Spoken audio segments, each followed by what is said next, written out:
मौजूद आज चरखी दादरी जिले में और विधानसभा क्षेत्र बाडड़ा में। बाडड़ा में हम मौजूद हैं। काफ़ी हॉट सीट होती है बाडड़ा के, चुनाव का भी समय है और चुनाव की बातचीत। खास मेहमान हमारे साथ मौजूद हैं सरस्वती संदीपानंद, उनकी बहन हमारे साथ मौजूद हैं पबीता, डॉक्टर पबीता बोलते हैं बाडड़ा। संदीप जी, भगवान डाल रखा है, कौन सी सेवा करोगे भगवान वाना डाल के? मतलब मुंह में राम और बगल में छुरी, वो कहते हैं ना, तो संदीप तो वो करके घूम रहा है। सबसे पहले तो इस भगवे का आपने जिक्र किया, मेरे हिसाब से भगवा आज देश चला रहा है। तो आपको समझे क्या, सन्यासी समझे या फिर आम नागरिक समझे या बिजनेसमैन कहें, मतलब लोग समझे क्या? एक ऐसा सन्यासी जो संसारी भी है, सन्यासी भी है और भोगविलास करने वाला भी है, मगर ईमानदारी के साथ, प्रामाणिकता के साथ में। ऐसा नहीं कि मैं चोला कुछ डाले रहूं और अंदर अंदर कुछ चलता रहे। वो है मुंह में राम और बगल में छुरी वाली बात। प्रोग्राम किया बहुत बड़ा, तिरंगा यात्रा, फूलों की बरसात, हर गांव में, हर कस्बे में पूछिए, पूरे में दुकानदार भाइयों के, मजदूर, सबके साथ आप। मकसद क्या है? चुनाव लड़ने का। भाई और बहन मिलके अच्छे खासी टीआरपी ले लेंगे और कल चुनाव आने वाला है, शायद ही कोई पार्टी हमारे पर फोकस, कांग्रेस या बीजेपी या कोई अन्य पार्टी, हाँ अच्छा दबदबा है दोनों भाई का, अच्छी पब्लिक साथ है और टिकट इनको दे देते हैं। तो ये क्यों, ये मकसद है आपका? बिल्कुल ये मकसद है। इस मकसद के पीछे की जो सोच है वो बड़ी सकारात्मक है। ये इशारा रणवीर महेंद्रा की तरफ से मिला है आपको? संदीप जी आप जाइए, आप चुनाव लड़िए, खाली मैदान छोड़ना ठीक नहीं है, नहीं तो कोई वहाँ मोर्चा मार लेगा। रणवीर महेंद्रा नहीं अब की बार तो संदीप। भगवान करे कि आपकी जबान है ना ये फलित हो। आप डॉक्टर हैं, इतना बड़ा हॉस्पिटल संभालते हैं, तो आपके दिमाग में ये कैसे आया कि चलो प्रोग्राम करते हैं और एक सूरा छोड़ देते हैं? पूरे हरियाणा में थोड़ा सा सनसनाटी फैलेगी। एक उम्मीदवार और आ गया अभी बाढ़ विधानसभा क्षेत्र से, और बाढ़ में तो अक्सर अभी हलचल पैदा हो ही गई है कि एक खुट्टा और गड़ गया, पहले ही दुखी थे। 4 मुद्दे रखे हमने, जवान का, किसान का, मजदूर का, दुकानदार। जो आप बोल रहे हो ना, बनने से पहले सभी यही कहते हैं 10 साल से, वो ये चारों कौम युग यहीं के हैं, ये नहीं बदले, वो जरूर बदल गए। आज वो वहां बैठे हैं, ये नीचे नीचे जाते जा रहे हैं, खाली दावे खोखले। तो वो आप कैसे भरोसा करें आपका? स्वामी जी क्यों भरोसा करे आप पे? हम क्यों, जनता क्यों भरोसा करे बाढ़ विधानसभा क्षेत्र? नमस्कार, स्वागत है आपका हरियाणा न्यूज़ 24 पे। मैं हूं मुन्ना लांबा, मेरे सहयोगी हिमांशु लांबा के साथ। हम मौजूद आज चरखी दादरी जिले में और विधानसभा क्षेत्र बाडड़ा में। बाडड़ा में हम मौजूद हैं। काफ़ी हॉट सीट होती है बाडड़ा की, चुनाव का भी समय है और चुनाव की बातचीत। एक खास मेहमान हमारे साथ मौजूद हैं, कई विषयों पर उनसे बातचीत करेंगे। आप लोग समझ रहे होंगे चुनाव का समय तो कोई राजनेता ही होगा, लेकिन हमारे सवाल जवाब होंगे, उसके बाद ही हम निष्कर्ष निकाल पाएंगे कि वास्तव में राजनेता है या कोई महाराज है, सिद्ध पुरुष है। उनकी बहन हमारे साथ मौजूद हैं और स्टैंड विद नेचर के संचालक हैं लोकेश, हमारे साथ, उनसे भी खास बातचीत करेंगे। मैं हमारे साथ बाडा विधानसभा क्षेत्र से जिससे हम बातचीत करने वाले हैं संदीपानंद बोलते हैं, सरस्वती संदीपानंद थे। तो संदीप क्रिकेट के प्लेयर थे, रणजी वगैरह खेले और ये हॉस्पिटल है उनका काफ़ी बड़ा। उनकी बहन हमारे साथ मौजूद हैं पबीता, डॉक्टर पबीता बोलते हैं बाडड़ा। तो आपका स्वागत है जी हमारे हरियाणा न्यूज़ 24। स्वागत है आपके चैनल के सभी दर्शकों को मेरी तरफ से नमस्ते जी। जी संदीप जी, आपका भी स्वागत है। संदीप कहें या सरस्वती संदीपानंद? अभी सबसे पहले तो मैं आपके सभी दर्शकों को नए साल की शुभकामनाएं देता हूं। और अब बात आ गई नाम की, तो सन्यास नाम है जो मेरा सन्यास का नाम है वो स्वामी संदीपानंद भारती। और इस सन्यास में जो एक नई जो कड़ी है, ये वो सन्यास भगोड़ेपन का सन्यास नहीं है। ये सन्यास है संसार में रह के और सारे अपनी जिम्मेवारियों का निर्वहन करना और जो भी कुछ आपके फ़र्ज़ हैं उनको निभाना और यहीं इस संसार में रह के ही संसार की सेवा करना, परिवार की सेवा करना, यार दोस्तों की सेवा करना, या यूँ कहो कि कोई भी कर्तव्य जो अब निभाने जैसा है उसको निभाना। लोकेश जी, आपका भी स्वागत है। स्टैंड विद नेचर चला रहे हैं, ग्लोबल वार्मिंग जैसी समस्या जूझ रहे हैं, आपका भी स्वागत हमारे। बहुत बहुत धन्यवाद ना भाई। सबसे पहले संदीप जी से बातचीत करेंगे, उनकी बहन से, और यहाँ लोकेश से भी बातचीत करेंगे। संदीप जी, भगवान डाल रखा है, कौन सी सेवा करोगे भगवान वाना डाल के? सरस्वती संदीपानंद जी बोलते हैं, तो ये भगवान वाना डाल के सेवा लोग देख रहे हैं, ये कह रहे हैं कि भगवान वाने में कौन सी सेवा होने लगी? मतलब मुंह में राम और बगल में छुरी, वो कहते हैं ना, तो संदीप तो वो करके घूम रहा है, तो क्या समझ? सबसे पहले तो इस भगवे का आपने जिक्र किया, मेरे हिसाब से भगवा आज देश चला रहा है। योगी आदित्यनाथ जी हैं, नरेंद्र मोदी जी हैं, पता नहीं कितने संत महात्मा जो हैं वो इस देश को चला रहे हैं। देश चलाने के साथ साथ में वो अपने संन्यास को भी जी रहे हैं, और सारा वो कर्तव्य जो है उसका निर्वहन हो रहा है जो वो करना चाह रहे हैं। भगवे के पीछे का जो वो था कि भगवा अगर आपने डाल लिया, संन्यास आपने जो ग्रहण कर लिया, जो पुरानी हमारी परंपराएं जो थी वो ये थी कि आप संसार से विरक्त हो गए, आप संसार की जो जिम्मेवारियां हैं उनसे दूर हो गए। इसके साथ साथ में भगवा जो डालने वाला था वो कई बार क्या करता था कि अपने जो कर्तव्य थे ना उनको निर्वहन नहीं करता था। इस चीज़ का है ना भारत को बहुत बड़ा नुकसान पहुंचा। बहुत से लोग सन्यासी हो गए, भगोड़े हो गए, कोई घर से परेशान, कोई और। लेकिन अब ट्रेंड वापस वहीं भारत विश्व गुरु होने की कगार पे है, वापस से स्पिरिचुअल आदमी है वो राजनीति में आया, उसने सुधार किए और उसने देश में वो काम किया कि बहुत ज़बरदस्त पढ़ा लिखा आदमी जो सभी टेक्निकल नॉलेज को जानता है वो भी नहीं कर सकता, क्योंकि सन्यासी के बाद पास में है ना एक अलग ऊर्जा होती है, वो परमात्मिक ऊर्जा है। हमने तो इतना सुना था, पैर में खड़ाओ, धोती, एक गमछा, सन्यासी के पास ये होता है, बस जहाँ गया वो मांग के खाया, अल्लाह के निरंजन जय शिव शंकर बोल के चल पड़ते। आपके पास अच्छी खासी गाड़ियाँ हैं, लग्जरी, अच्छा खासा हॉस्पिटल है, अच्छी प्रॉपर्टी है आपके पास, बहुत बड़ा एक आश्रम बना रहे हैं 3 एकड़ में। तो ये सन्यास बना, ये समझ में नहीं आया हमारे, तो कौन सा सन्यास बना? क्या सन्यासी को भूख नहीं लगती? क्या सन्यासी को प्यास नहीं लगती? क्यों सन्यासी अच्छी गाड़ी में नहीं बैठ सकता? 2 रोटियां काफ़ी होती है सन्यासी के लिए। अगर आपने कल्याण ही करना है तो ये भोग विलास, ये इस तरीके की चीज़ों सन्यासी लगभग दूर। जितने भी भोग विलास के संसाधन हैं वो कौन क्रिएट करता है? मैं आपसे पूछता हूँ, कौन क्रिएट करता है? हम समाज में रहते हैं, हमारे लिए है ना। संसार किसकी संरचना है? साधु के लिए नहीं है। किसने कहा ये बात कि साधु के लिए नहीं है?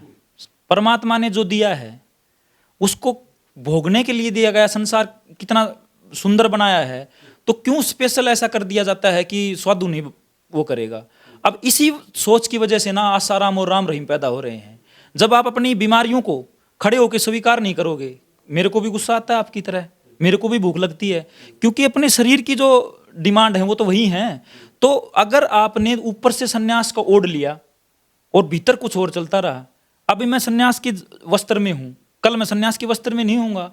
अब कहोगे कि आप ये कौन सा सन्यास कि आपने वस्त्र त्याग दिए, कल आप पैंट शर्ट में घूमते मिलोगे, कल आप लोअर टी शर्ट में घूमते मिलोगे।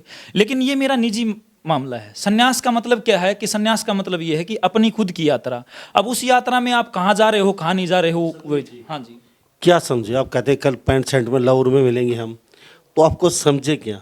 सन्यासी समझे या फिर आम नागरिक समझे या बिजनेसमैन कहें, मतलब लोग समझे क्या? मतलब क्या आपको किस क्या? सुनो, एक ऐसा सन्यासी जो संसारी भी है, सन्यासी भी है और भोगविलास करने वाला भी है, मगर ईमानदारी के साथ, प्रामाणिकता के साथ में। ऐसा नहीं कि मैं चोला कुछ डाले रहूं और अंदर अंदर कुछ चलता रहे। वो है मुंह में राम और बगल में छुरी वाली बात। अगर मैं आप में कोई चीज की डिमांड है, आप कोई चीज पूरा करना चाह रहे हो और इस भगमे को मैं ओढ़े रहूं और पीछे पीछे कुछ करता रहूं, वो तो सब स्वीकार।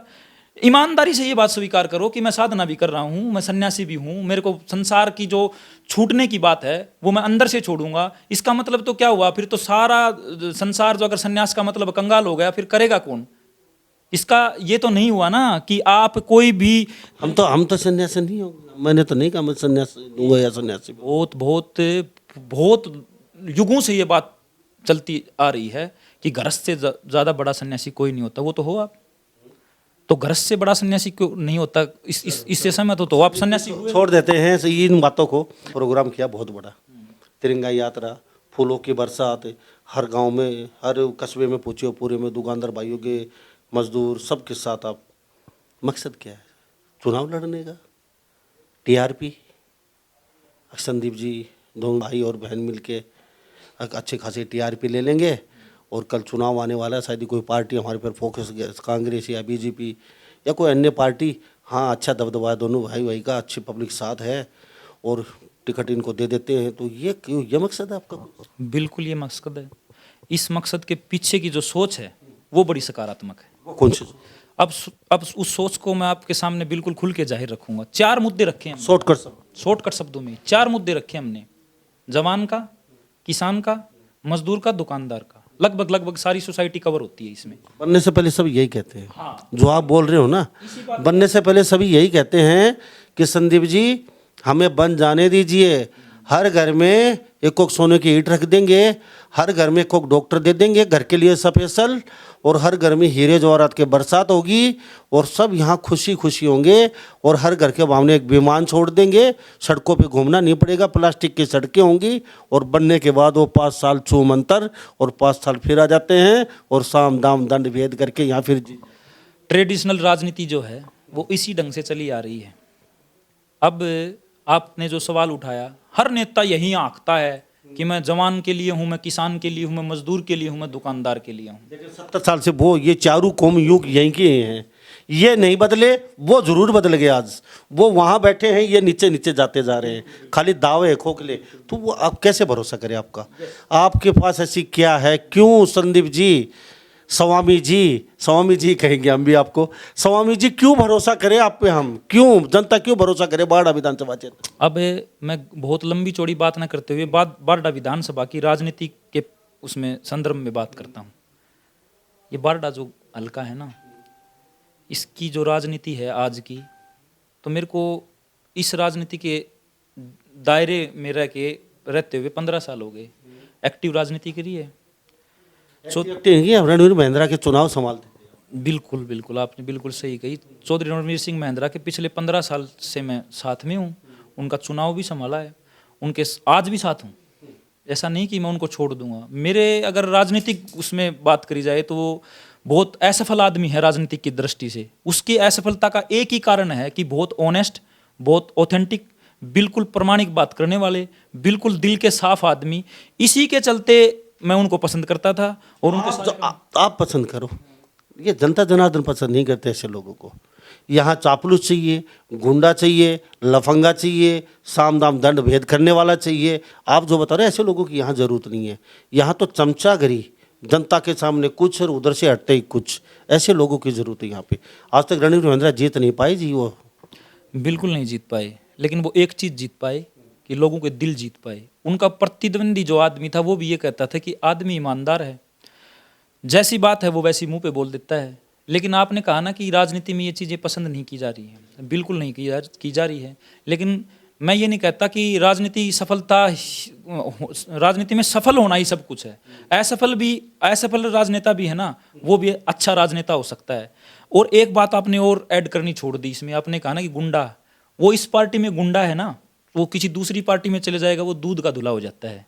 इस पार्टी में चोर है तो दूसरी पार्टी में वो साहूकार हो जाता है। इस पार्टी में उस पर कलंकित है, उस पार्टी में वो सम्मानित हो जाता है।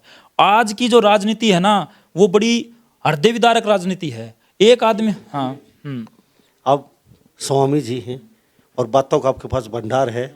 आपसे सुबह तक बातचीत करिए, आप बताते रहेंगे सारी बातें। मैं इतना जानना चाहता हूँ, ये इशारा रणवीर महिंद्रा की तरफ से मिला है आपको? संदीप जी आप जाइए, आप चुनाव लड़िए, खाली मैदान छोड़ना ठीक नहीं है, नहीं तो कोई वहाँ मोर्चा मार लेगा। रणवीर महिंद्रा नहीं अब की बार तो संदीप और उनके बेटे के तो सबसे ट्राई कर रहे हैं, तो खाली जगह क्यों छोड़े हम? यानी कि खुट्टा रोप पे रखना है हमने, तो अब की बार खुट्टे के रूप में संदीप को खड़ा कर दिया है रणवीर महिंद्रा जी ने। भगवान करे कि आपकी जबान है ना ये फलित हो, लेकिन अब अगर ईमानदारी की बात करी जाए तो ऐसा कुछ भी नहीं है।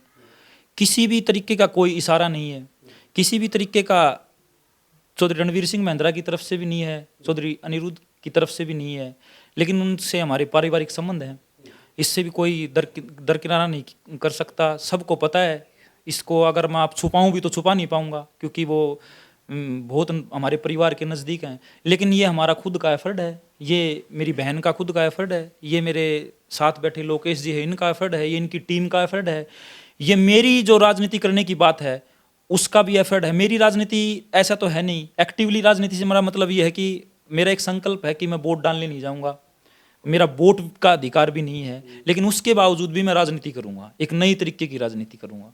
राजनीति का शुद्धिकरण जो है वो करने की कोशिश करेंगे। क्यों हम बबीता को ही कह रहे थे, क्यों नहीं, मैंने क्यों नहीं कहा कि मैं लड़ता हूं चुनाव, मेरे को आगे करो। बबीता को कहने का मतलब क्या था?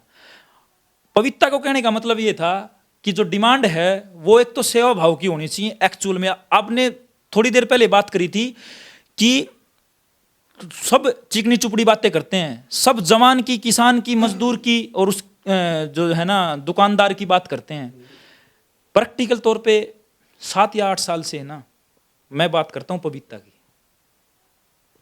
क्यों कर? अभी मैं बताना चाह रहा हूँ, किसान के लिए आप किसानों से जाके बात करो, हर वक्त तैयार रहेगी। जरूरी नहीं कि आप ग्राउंड लेवल पे बात करो। किसान जब पीड़ित थे तो घर बैठ के आंसू बहा रही थी कि वो परेशान है बेचारे। पर्यावरण को लेकर ये चल रही है, पर्यावरण मतलब मैं किसान मानता हूँ, पर्यावरण मतलब मैं जवान मानता हूँ, पर्यावरण मतलब मैं दुकानदार मानता हूँ, पर्यावरण मतलब मैं मजदूर मानता हूँ। आप चुनाव नहीं लड़ने वाले, आपकी बहन चुनाव लड़ेगी? नहीं, अभी चुनाव लड़ने की बात, अब मैं आपको कह दूं कि हम 100% ही ये कोई, क्योंकि अब मैं ऐसे बाणे में कोई बात बोलूँगा तो वो दूर तक जाएगी और कल इसका अपमान है। अब आपके सामने अगर ईमानदारी की बात करी जाए तो हम राजनीति के हर उस क्षेत्र में तैयार होना चाहते हैं। जब यूं लगे कि हाँ हमें चुनाव लड़ना है तो हम चुनाव लड़ें, लेकिन चुनावी मुद्दे जो हैं वो हमारे नहीं बदलने। अगर हम चुनाव नहीं भी लड़ेंगे तो भी किसी पार्टी को भी यही कहेंगे कि भाई जल जंगल और जो पेड़ पौधे हैं, जो हमारा जो पर्यावरण का जो मुद्दा है उस पे बात हो, किसान पे, मजदूर पे, उस पे बात हो। और किसान मजदूर की मैं बनावटी बात नहीं कर रहा हूँ। मैं बारडा में जो मेरे यूथ है ना, एक बात आपको आपके चैनल के माध्यम से जो नोटिस करवाना चाहता हूँ, मैं फेसबुक के माध्यम से देखता हूँ, वो बेचारे हर कैंडिडेट से पीड़ित हैं।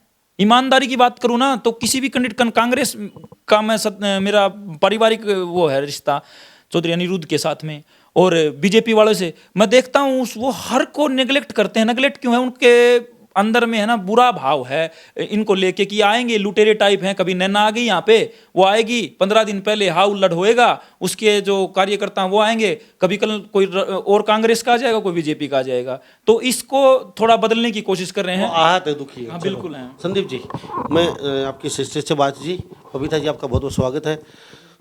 चुनाव अभी फाइनल नहीं है, लड़ेंगे ना लड़ेंगे, आप डॉक्टर हैं, इतना बड़ा हॉस्पिटल संभालते हैं, तो आपके दिमाग में ये कैसे आया कि चलो प्रोग्राम करते हैं और एक सुर्रा छोड़ देते हैं? पूरे हरियाणा में थोड़ा सा सनसनाटी फैलेगी।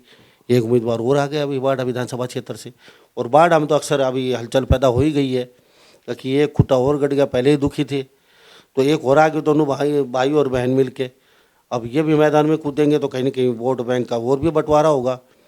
तो आपका वास्तव में ही इरादा है चुनाव लड़ने का? अगर सही समय अनुकूल, संदीप जी कह रहे हैं उसी हिसाब से। जी, बात ये है कि मैं 10 साल से सोशल वर्क कर रही हूँ, उसमें राजनीति का कुछ लेना देना नहीं था। मैं पहले यूँ मानती थी कि राजनीति तो बहुत गंदी चीज़ है, लेकिन खुद जब मैदान में आई हूँ ना, सोशल वर्क किया है, युवा हैं आप, ये सबसे बड़ा मुद्दा क्या है? बेरोजगारी। मैं MSc B.Ed हूँ, आज मेरे को 10,000 की नौकरी नहीं है अच्छे से। युवा बेरोजगारी से निराश होकर कहाँ जा रहे हैं? नशे की तरफ जा रहे हैं। और यहाँ हमारा जो क्षेत्र है ना, उसमें युवाओं को कोई ग्राउंड नहीं मिल रहा, वो सबसे दुखी हैं। तो इस वजह से यूँ चाहती हूँ कि युवा टीम है मेरे साथ, और उनके साथ मिलके राजनीति करना भी कोई गलत बात नहीं है। नहीं भी अभी इस पर्यावरण पर बात कर रहे हैं हम, भाई कोई पर्यावरण की बात करें ना, जंगल, जल, जमीन और पहाड़ों की, तो हमारे साथ आओ। तो यही कहना चाहती हूँ। चुनाव का इरादा अगर होगा तो फिर आप चुनाव भी लड़ेंगे? कोई गलत बात नहीं है, युवा अगर साथ है तो। तो गांव गांव में जा रहे हो, देख रहे हो, क्या रिस्पॉन्स क्या मिल रहा? इरादा है चुनाव का लड़ेंगे, अगर अनुकूल रहा तो समय, गांव में जा भी रहे हो तो लोग कह क्या रहे हैं आपको? अकपविता बेटा चुनाव लड़िए, हम आपके साथ हैं, आप अच्छा काम कर रही हैं, काम और अच्छा होगा, थोड़ा सा पावर मिल जाएगी, कुछ ऐसी बातें चलती हैं? वो तो हमारा पहला कदम है, अभी लोगों से अच्छी तरह मिले नहीं है, वो आगे देखेंगे क्या रहेगा, माहौल बनेगा तो। आपके भाई संदीप इतने अच्छे बोलते हैं, आप इतना अच्छा नहीं बोलती हैं, ये कॉम्बिनेशन? ये बाहर ज़्यादा रही हैं, मेरा थोड़ा एजिटेशन है बोलने में। कोई नहीं, सीख जाऊंगी धीरे धीरे। तो राजनीति में आने के बाद पूरा सीख जाएंगे। हाँ जी। संदीप जी, आपसे बातचीत कर लेते हैं, फिर लोकेश से बातचीत करेंगे। हमारे साथ संदीप जी मौजूद हैं और उनकी बहन, और लोकेश जी मौजूद हैं मेरे साथ खास बातचीत में। संदीप जी, अगर चांस मिल गया, चुनाव लड़ लेते हैं अब यहाँ से और जीत जाते हैं, तो क्या करवाना चाहेंगे बारडा विधानसभा? सबसे पहले जो है ना, बारडा को सिटी के लेवल पे डेवलप करवाना चाहेंगे। और 70 साल में आज तक तो कभी हुआ नहीं, वादा बड़े बड़े करते हैं, तो ऐसा कैसे कर पाएंगे 5 साल? मैं बहुत बड़ी बात ना आंकते हुए ग्राउंड लेवल की बात करूँ। सिटी डेवलप करवाने का मेरा मतलब क्या है? सिटी को डेवलप करवाने के लिए बहुत बड़े बजट की जरूरत नहीं है। सिटी डेवलप करवाने के लिए ना आम जन को जागरूक करना होता है, आम नागरिक को, और उसके लिए एक एमएलए जो है ना वो चुन के दिया जाता है। मैं तो चलो कल एमएलए नहीं होने वाला, क्यों, मैं कोई सक्रिय राजनीति करने वाला तो हूँ नहीं भाई। कल आप मेरे से मतलब मेरी बहन, तो क्यों ना 40,000 50,000 जितने भी वोट हमें मिले, या कब क्या जीत में तो मार्जिन कितना भी हो जाए, कितने वोट मिल जाए, वो बात नहीं करते, लेकिन ये तो है कि पब्लिक जुड़ती है और वो वोट करती है, तो जो है ना वो बिल्कुल मुद्दों पे वोट करती है। लेकिन धीरे धीरे है ना कोई भी बात उठाएगा और फिर आखिर तक भूल जाएगा। किसी भी शहर के डेवलप होने से वहाँ रोजगार डेवलप होता है, और रोजगार डेवलप करने के लिए किसी भी, अब आप कहोगे गुड़गांव में जाओ भाई, नौकरी गुड़गांव में कर रहा है 18,000 रुपये में, 20,000 रुपये में। अब बारडा अगर सिटी के लेवल पे, इंडस्ट्रियल लेवल पे अगर डेवलप होता है तो वो हो जाएगा। अब करवाने के लिए आप करोगे कि क्या, अगर आप एमएलए बन भी गए तो आपके पास क्या पावर है कि आप सिटी डेवलप कर दोगे? वो पावर तो एमएलए के पास बहुत होती है। एक मात्र एमएलए जो है वो कुछ पूरी तस्वीर बदल सकता है शहर की। उसका कारण बताता हूँ क्या है। अब उसके पीछे लोग हैं, लेकिन एक्चुअल में एमएलए करता क्या है? एमएलए लोगों को छोड़ देता है, पार्टी को पकड़ लेता है, उन लोगों के बीच ही नहीं बैठता। अब आप क्यों किसी पार्टी के पीछे पड़े हुए हो? लोगों को लेके जाओ ना। अब चंडीगढ़ में मैं 20,000 आदमी ले जाके वहां बिठाऊं कि हमारी ये डिमांड है, तो क्यों नहीं पूरी होगी? लेकिन आज तक किसी एमएलए ने ये प्रयास नहीं किया। हाँ जी, चलो मान लेते हैं आप, चलो बदल देंगे, आपकी सोच अच्छी है, नेक इरादे हैं, चलो। कितने भाई बहन हैं आप? 3 भाई बहन है। तो क्या आपकी शादी हो चुकी है? भाई बहन?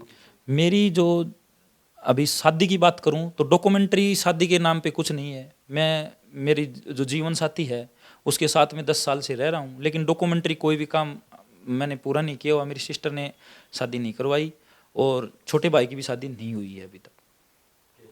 पिताजी क्या? किसानी का काम करते थे। आपके पिताजी नहीं है। क्या नाम? सतवीर। और माता? माता जी बस हाउस वाइफ हैं। तो शॉर्टकट शब्द बताइए, ये भगवा माना मतलब लिया कहाँ से? क्या मतलब सोच में आ गया एकदम? आप रणजी के अच्छे प्लेयर थे, कई रणजी मैच खेले हैं आपने, ये कहाँ से क्या टर्निंग पॉइंट? मैंने सिक्किनो नायडू ट्रॉफी अंडर-19 और ये नीचे का क्रिकेट खेला है। तो दूसरी चीज़ मैं बताऊं कि भगवा की जो बात है ना, सन्यास की जो वो थी, वो ललक जो थी, वो मेरे बचपन से ही थी। सन्यास से मेरा मतलब ये है कि जो परमात्मा की तरफ जो यात्रा करने का कोई ढंग था, वो मेरे को चुनना था, उसका मैंने चुना। से देखा आपने किस क्या माइंड में, मतलब शॉर्टकट में? मैं शुरुआत, उम्र क्या थी? मैं जब 16 या 17 साल का रहा हूँगा, जब मैं 10वीं क्लास में पढ़ता था, मेरे एक टीचर होते थे, उनके पास मैं अक्सर जाया करता था। तो वहाँ ओशो रजनीश की एक बुक जो थी रखी थी, वो मैंने उसमें पढ़ा कि काम और जो उसकी बात थी प्रेम की, और उसको पढ़ने के साथ ही मेरे अंदर एक बीज ने उत्पन्न होना शुरू कर दिया, जो आज इस सन्यास के रूप में है। क्या कभी सन्यासी ये भगवाना छोड़ना भी चाहिए? नहीं, मैं कल सुबह ही छोड़ दूंगा, शाम को फिर पहन लूंगा। इस सन्यास का मैं आपको बार बार यही तो कह रहा हूँ, सन्यास से मेरा मतलब है, जो सन्यास का मतलब क्या है? व्यर्थता का बोध होना किसी भी चीज के। परमात्मा की तरफ यात्रा करना, भाई प्रेम और ध्यान या प्रार्थना का, भक्ति का होना वो। हाँ, माँ और पिताजी ने आपको ये नहीं कहा बेटा ये कि क्या भगवान वगैरह अपना तो सही सिस्टम चल रहा है, आप अच्छा अपना सिस्टम के कमाई भी ठीक ठाक हो रही है, 2 लड़के अपनी बेटी है, तो ये क्या सिस्टम? मैं स्पष्ट तौर पे बताऊं तो शुरुआती जो दिन थे ना मेरे, तो मैं बहुत गरीब परिवार से था, यानी कि मेरी याद में है ना, मैंने फिक्की चाय पी है। तो जब मैंने मेरे घर को संभालना शुरू किया तो मेरे घर वाले मेरे पर आश्वस्त थे कि ये किसी रॉन्ग दिशा में, गलत दिशा में नहीं जा सकता, इसलिए न तो मेरे पापा ने कभी इस तरीके के रिएक्ट किया, और मेरी मम्मी जो है, मेरी माँ जो हैं, वो सीधी सादी घरेलू वो हैं, उन्होंने भी इतना कुछ नहीं डिस्टर्ब किया, लेकिन उसके बावजूद भी उनको पीड़ाएं होती रही हैं, और मेरे इस जीवन शैली से भी कई बार कई मौक़ों पर पीड़ा जो है उनको झेलनी पड़ी है। हाँ। अब चलते चलते इतना बता दीजिए, बाड़ा विधानसभा क्षेत्र की जनता आपको वोट देगी क्यों? उसके तो एक रीजन बता दीजिए। एक ही रीजन बताऊंगा मैं, ज़्यादा रीजन बताऊंगा नहीं। मैं जो बात करूंगा वो बात करूंगा चुनाव में जो होने की हूं, बनावटी बातें नहीं करूंगा। और मैं पब्लिक के बीच रह के बनने के बाद, या यूं कहूं कि मैं फिर से मैं के कहने का मतलब पपीता है, वो अगर वो आएगी चुनाव जो लड़ेगी, तो वो आज जिस दिन एमएलए होएगी, उस पहले तो ग्राउंड में रहते ही हैं लोग, लेकिन वो जिस दिन एमएलए होएगी ना, वो घर घर होएगी, हर घर के समस्या को है ना अपनी समस्या समझ के और आगे तक लेके जाएगी, ये मुद्दा रहेगा। जी बहुत बहुत धन्यवाद बातचीत के लिए। लोकेश जी, आपसे चलते चलते जाना, स्टैंड विद नेचर चला रहे हैं, पवित्र आपके साथ जुड़ी हुई हैं, तो ये मुहिम में, इनके मुहिम में आप भी साथ हैं चुनाव में? मैं इसमें ये कहूँगा कि 1730 में जोधपुर में एक नारा दिया था अमृता देवी जी ने, सिर साठे रूख बचे तो भी सस्तो जाने। अब भाई सिर काटने से अगर पेड़ की जान बचती हो तो भी वो बहुत सस्ती बात है, वो कोई बड़ी बात नहीं है एक आदमी का मरना, लेकिन एक पेड़ का कटना बहुत बुरी बात है। इस बात को लेकर जब मैंने देखा कि 1730 में हमारे देश में ये बात होती है, उसके बाद अब पिछले 20-30 साल का आप इतिहास देखेंगे तो यूरोप और अमेरिका में आजकल एक मूवमेंट चला हुआ है, स्टॉप क्लाइमेट चेंज को रोको, ये सब आप देखोगे तो पता चलेगा। मैंने देखा अपने हरियाणा में क्या है, देश में क्या है, तो क्लाइमेट चेंज पर कोई जागरूकता नहीं थी, तो मैंने पूरे हरियाणा की एक साइकिल यात्रा करी, उसके बाद पूरे देश की यात्राएं भी करी, तो उसमें ये समझ में आया कि अपने में अभी जब बाढ़ के लोगों के साथ बैठते हैं हम लोग, पता चलता है कि अपने यहाँ पर 100 फुट पे पानी होता था और भी कम होता था, आज 500 फुट खोद लेते हैं लेकिन पानी नहीं मिलता। इस तरह की बहुत सारी चीज़ें हैं। मैं जो अपना बाढ़ का जो एम्स है जहाँ कैंसर है का इलाज होता है, हर रोज़ भिवानी और दादरी जिले से 7 से 8 नए पेशेंट चले जाते हैं। ये बात हो चुकी, कितने लोग जुड़े हैं आपके स्टैंड में? लोगों की संख्या की बात करें तो हमने अलग अलग मूवमेंट के थ्रू लगभग 60-70 हज़ार लोगों को पूरे देश से इसमें कनेक्ट किया है। आज बाड़ा विधानसभा में पूछे, पविता का आपके साथ जुड़ी हुई, आपके ये पदाधिकारी हैं आपकी स्टैंड विद नेचर के, ये प्रोग्राम लेके आपने पूरा देखा होगा, कैसा क्या लगा, और क्या पूरे हरियाणा में स्टैंड विद नेचर अपने अपने ये के वो उम्मीदवार उतारना चाहते हैं? इसमें आपने एक बैनर देखा होगा, जल जंगल जमीन और पहाड़ों का संरक्षण है, उसको राजनीति का मुख्य मुद्दा होना चाहिए। हम इस बात को लेके आज 1 जनवरी 2024 को इसकी शुरुआत करी है, पहली बार हमने ये बात कही है, और इसको पूरे हरियाणा में हम एक मूवमेंट के थ्रू लेके जाएंगे। चुनाव लड़ना ना लड़ना वो एक अलग बात है, वो तो हमारे साथी जो लड़ना चाहता है लड़ेगा, लेकिन स्टैंड विद नेचर तो जो भी चुनाव लड़ रहे लोग होंगे, हम तो अपने वालों को भी ट्रेनिंग देंगे इस बारे में, हम तो बाकियों से भी सवाल करेंगे, कभी डिबेट हो रही होगी वहाँ पर जाके हम पूछेंगे, भाई बता ये जो पेड़ कट रहे हैं इसके ऊपर तेरी क्या पॉलिसी है, जो ग्राउंड वाटर नीचे जा रहा है उस पर क्या पॉलिसी है, जो कैंसर यूरिया जो फर्टिलाइजर डल रहे हैं उसके लेके तेरी क्या पॉलिसी है, इस पर हम बात करेंगे। तो लोकेश जी, आपका बहुत बहुत धन्यवाद बातचीत की, आपका भी सभी लोगों का बहुत बहुत धन्यवाद। बहुत ही अच्छी बातें हुई हैं, और इस बारे में आप क्या सोचते हैं, क्योंकि आज हम बाड़ा विधानसभा क्षेत्र में, और संदीप जी इनकी सिस्टर हैं बबीता, और लोकेश जी हैं मेरे साथ, इनसे खास बातचीत की है। तो इस बारे में आपका क्या रुझान है, आपका क्या कहना है, तो सभी इन बातों के साथ मैं मुन्ना लांबा, मेरे सहयोगी हिमांशु लांबा के साथ हरियाणा न्यूज़ 24। नमस्कार, जय हिंद।